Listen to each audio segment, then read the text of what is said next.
نو الله فرمای یا ایها الذین آمنو اے ایمان والو ته خطاب کوي اوفو تاسو پورا کوي بالعقود خپل عقدنا خپل معاهده وی چې عقد عقود دا په معنا د عهود سره ذکر دا عقود دا جمع د عقد دا او عقد غټي ته ویل شي تړلو ته ویل شي نو چې دوه کسان په منځ کې کوم خبره کوي معاهده کوي نو دی په یو خبره باندې غوټه ورکی نو دا عقود جمع د عقد شو او عقود چې کله جمع د عقد شو نو معاهده کې عقدي ای کوم غوټي موږ چې سره واده کوم نو په یو خبره باندې غوټه ورکو نو گویا چې دا عقود په معنی د عهود سره شو نو الله پاک فرمایي چې یا ایها الذین آمنو ای ایمان والو اوفو تاسو پورا کئ بالعقود خپل عهدنا امام جساس رحمت الله علیه فرمایي چې عقد یا عهد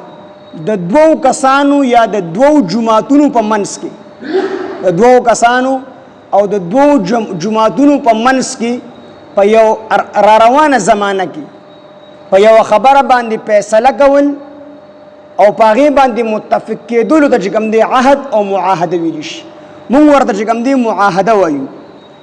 معاهده اوس دلته کې الله فرمایي چې اوفو بالعقود تاسو وعده معاهده پورا کړئ وی د دین کم وعده او معاهده مراد دي نو دې کې مختلف تفسیرونه دي یو تفسیر پکې دا دی چې د دین مراد د الله پاک جل جلاله چې کله د بندگانو نه د خپل طاعت او د فرمان برداري او د ایمان په باره کې کوم وعده اغسته ده نو هغه وعده ته مراد ده چې هغه معاهده موږ د الله سره کړل ځکه الله پاک جل شانه د حضرت آدم علیه السلام د شانه ټول انسانان د سرو مرغو په شکل کې پیدا کړل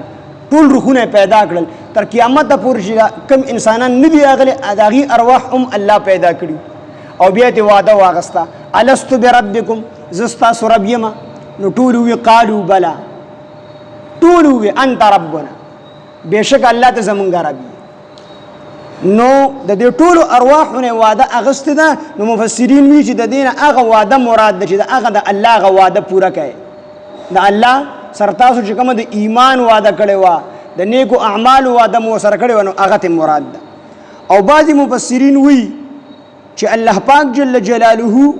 خپل نازل شوی احکام حلال او حرام چې حلال بکوي او د حرامونو بزان ساتي د دې متعلق وعده الله پاک قران کې د انسانانو خپل بندگانو نه اغسته ده نو بعضی مفسرین وی داته مراد ده او بعضی مفسرین وی چې خلق د یو بل سره کوم وعده کوي کوم معاهده کوي کوم وعده کوي نو داته مراد دي بهر حال په دې ټولو کې هیڅ قسمه چې کوم دې څه تفاوت او تضاد نشته دي ټول دې چې کوم دې مراد کې دي شي د دې وجنه امام راغب اصفهانی رحمت الله علیه فرمایي چې د معاهدات څومره قسمونه دي څومره نو دا ټول چې کوم دي د دې لفظ د لاندې راغلي دي کو دا الله سره وعده ده نو د دې پورا کول واجب دي او کنا الله پاک چې کوم دي د حرام او د حلال کوم وعده غست ده نو د دې پورا کول واجب دي او کو د بندگانو سره کوم وعده کیږي د دې پورا کول واجب دي په شرط دی چې دغه معاهده او دا وعده دا جایز دي د حرام سیز نه دي د دې وجه امام راغب اصفهانی رحمه الله فرمایي چې څومره قسمونه دي نو هغه ټول د دې لفظ لاندې داخل دي خو ابتدایي درې قسمونه دي یو دا چې الله سره مونږه وعده کړی دی یو قسم دا دی دوی قسم دا دی چې انسان د خپل ځان سره وعده کوي څه مطلب انسان قسم وخوري زبدا کار کوم یا یو انسان نظر اومني منخت وکي چې کو زما دا کار اوشنو زب دوره نفل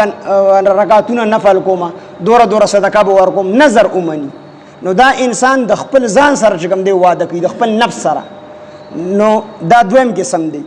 او دریم قسم دا دی چې یو انسان د بل انسان سره وعده کوي یو انسان د بل انسان سره نو کو یو انسان د بل انسان سره وعده کوي دا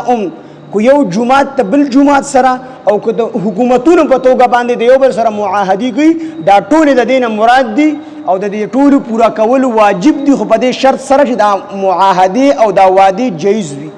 د سينوي چیرته به زما رور قتل کې او زه به ستا رور قتل کم د دې پوره کول واجب نه دي یا ګناه دي دا هم یو واده ده کنه سړی واده وکړي چې یاره زه به تاله مړی وکړم ته به ماله مړی وکړي دا خو حرام دي ګناه ده دا واده نه چې جایز واده وي نو هغه د حکومت په سطحه باندې او د دوو کسانو په منځ کې د دې پوره کول واجب دي